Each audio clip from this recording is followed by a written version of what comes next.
Hello everybody and welcome back to another book review. This week I'm going to be reviewing Ross Edgley's latest release of Blueprint. So this book is primarily about bulletproofing your body in preparation for adventure. So that seems to me, before I read it, that it's mainly about injury prevention, and it picks up where The Art of Resilience left off after his Great British Swim. If you haven't seen the review for Art of Resilience, which I would highly recommend reading, the review is also in my channel. If you'd like to go back and watch that one and then come back to this one, that'd be cool.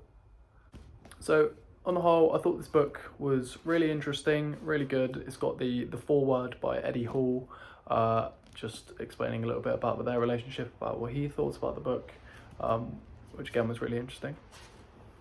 Now, this book I think is good for anyone that is sort of interested in training. It gives a good base level understanding of how to structure training, whether that be the intensity, the type of training, how much volume you should use, preparing if you've got any competitions or anything that you're looking to prepare for, then that's also in this book. Yeah, that's also in this book. Well done. So another great thing about this book, which is why it's good for novices to exercising as a whole, is it's got a whole glossary at the end, listing and detailing, showing photos how to complete exercises that he's listed throughout the book. I found that to be really useful, looking at exercises that I look to implement into my training, personally having problems with my shoulder, rehabilitation exercises that he used to go from having a nearly worn down clavicle to being able to train at full function again. So the way this book is broken down, he breaks it down into seasons throughout the winter, the spring, the summer and autumn phases, split into 4 different types of training. I'm not going to spoil it too much. You can read the book and it's all you can change it depending on what time of year your goals are set for. So if you're looking to compete in the winter, he shows how you can structure that for a different period of time, not just the set peak at summer like most people think about training. So now for me personally, a few takeaways that I learned from this book. Obviously you don't learn everything you read. I take notes while I read. It helps me, like, I go over the information, and writing it out in a physical form or typing it up helps me ingrain what I've learned and how I can implement it. So I'll get on to my first point now. So the first point, there's a quote about premeditato malorum, and it's basically the premeditations of evil, which is where it's from. I think it's like it's a Stoic philosophy quote, and what it basically means is to visualize what could go wrong, so negative situations are easier to come to terms with. So that's essentially, I know it's a Stoic practice of negative visualization. You imagine what could go wrong, and you prepare for the worst and hope for the best.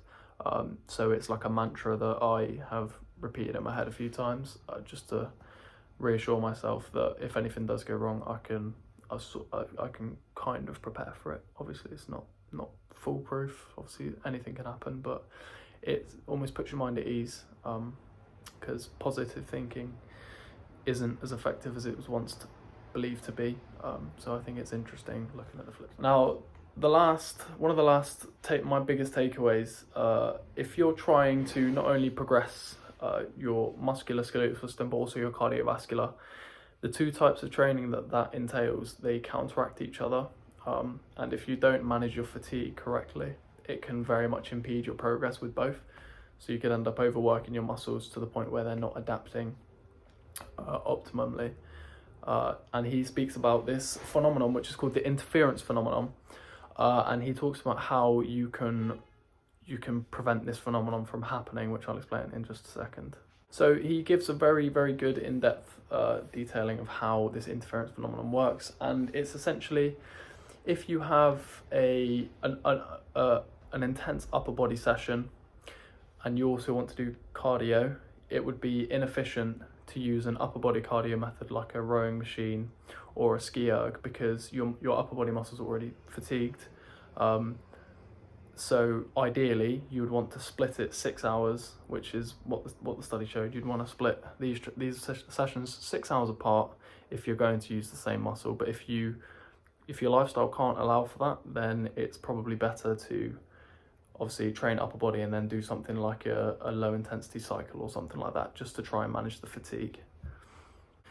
So yeah, they're just a couple of the points that I've taken away from this book. Obviously, I would highly recommend going and reading it. It's a very, very interesting book.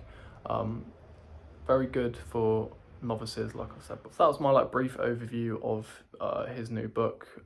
Very glad to read it. It took me just over a week. It was a nice, easy, chilled back, laid back read. Nothing too intense.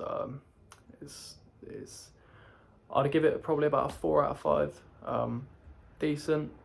I still prefer The Art of Resilience, if I'm being perfectly honest, but that again is just my personal opinion.